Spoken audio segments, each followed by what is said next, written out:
So is it possible to conduct a qualitative study with just one participant?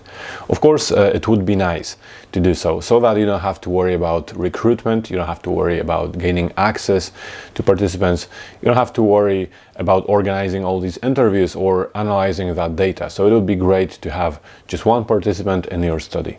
Therefore, I think you'll be delighted to hear that in principle, yes, it is possible to have a qualitative study with just one participant. However, you have to know that one, it is very hard to convincingly argue in favor of such decision, and two, in some studies, in some contexts, this decision indeed may not be the right one, because whether you have one or more participants will depend on a variety of factors. So stick around, because in this video I'll talk about these factors, and also I'll share some useful resources, some useful literature, so that you can defend your decision if you have to do it in front of your supervisors or your reviewers. So firstly, to reflect on this question of whether it is okay to have one participant in your study, we have to think about the purposes of your research, of the purposes of your individual study, as well as the purposes of qualitative research, or the limitations specifically of qualitative research in general.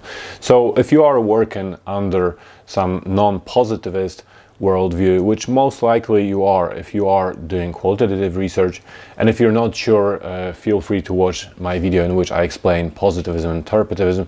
If you are working under such paradigm, then it is highly unlikely that you are interested in creating some conclusions that would apply universally to a broad population, to a broad sample. So in other words, you're probably not trying to generalize, as like I said, hardly ever any research, qualitative research study does. You're not interested in generalizing, you're not interested, or you don't even believe in discovering some universal truth about the world.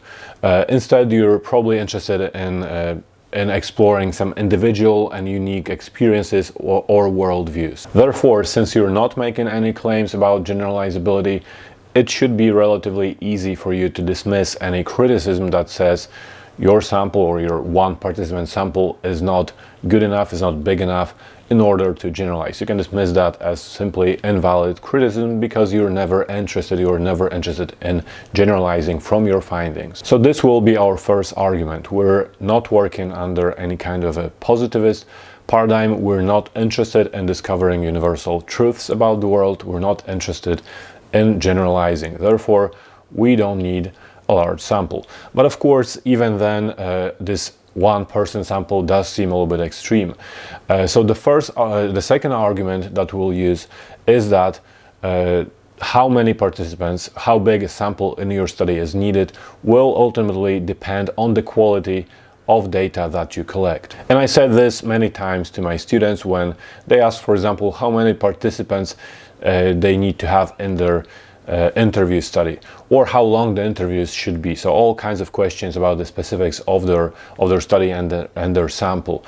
And very often I explain that it really depends. It depends on the quality of your interviews. It depends on the interview guide. It depends on how much your participants will talk to you. So you can have, and I've seen studies with 5 or 10 participants, and there was plenty of data. It was easy to reach saturation. It was easy to come up with some nice themes out of these studies. And then I've seen studies that had 20 or 30 participants, but the interviews were very short, or the interviewer failed to develop some kind of rapport. So as a result, the data was just not very rich. And this is also supported by Morse's claim, who says the quality of the data and the number of interviews per participant determine the amount of usable data obtained. There is an inverse relationship between the amount of usable data obtained from each participant and the number of participants. The greater the amount of usable data obtained from each person, the fewer the number of participants. So based on this, we can easily conclude that if we do have a lot of such usable data, we don't need to recruit more participants. What is also important is not only the amount of data, but also what we plan to do with it, the goals of our research. So if we look, for example, at Jones and Lavallee's study, in which they explored just one person's views on perceived life skills development. So they had one participant in that study. However, they conducted 5 interviews with that person, and altogether they collected 30 hours of data. So they always said, when defending that decision, they always said that the goal was not to generalize, the goal was not to come up with any universal patterns of behaviors, but rather to explore lived experiences of that particular person. Now, when you hear the term lived experiences, you're probably thinking phenomenology. So when I asked this question on Facebook about whether or not you can have one participant in your study, several of you mentioned phenomenology and said that you probably can, if that's the methodology that you're following. And that's the right answer. So if you're wondering what phenomenology is, if you want a more in-depth explanation, you can watch my video in which I explained this and other methodologies in much more detail than here. However, just to summarize it very briefly for the purposes of this video, in phenomenology you are usually exploring lived experiences of usually a small group of people. However, you can also argue that you can just use one person for this kind of study. So you're investigating very detailed, very personal and subjective experiences. So in the study I mentioned, Jones and Lavallee, if that's how you pronounce the last name, they referred to interpretive phenomenological analysis.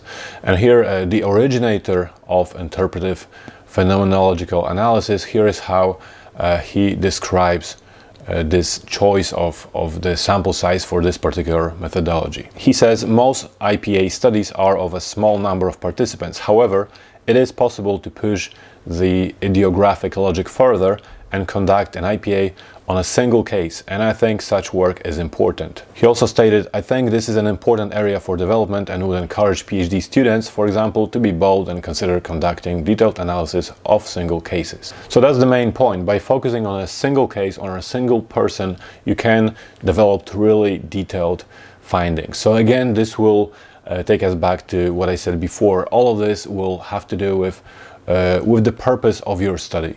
There are some studies, even if they are qualitative, even if you're not thinking about generalizability, it still kind of feels like you'd ideally want to gather a couple of more views of a couple of more people. So if I was, for example, interested in students' views on a given teaching approach or how they cope with something in a class, I think I would prefer to gather these views from at least a couple of students. But maybe if I'm thinking how a person deals with personal trauma or something, maybe I would be able to get away with just a very detailed, very in-depth exploration and then description of this particular person, rather than trying to focus on too many people and maybe not be able to go into much depth of each person's experiences. Just a quick note before I continue, remember that if you require a more detailed or more personal support, feel free to explore the different services that I offer on my website. So I offer a variety of personal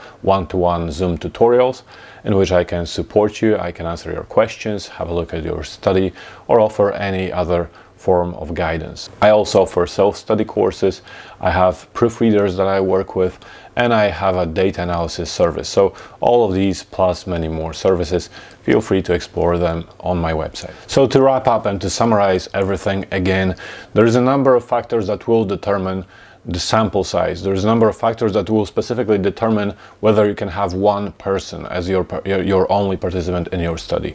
These are mainly the overall worldviews and philosophies, so that's a relatively simple one to defend, I would say. Then it will depend on the goals and the purposes of your individual study, whether you want to focus on just one person. So again, you can, in addition to phenomenology, sometimes some ethnographic studies have used just one person as the participant. Sometimes you can have a narrative inquiry, so again, focus in depth on one person's life narrative or some other form of narrative. So the goal of the study, the purpose of the study will be very important. And then finally, the quality of the data. So that's very, very important as well. The quality of the data, how much data you are gathering.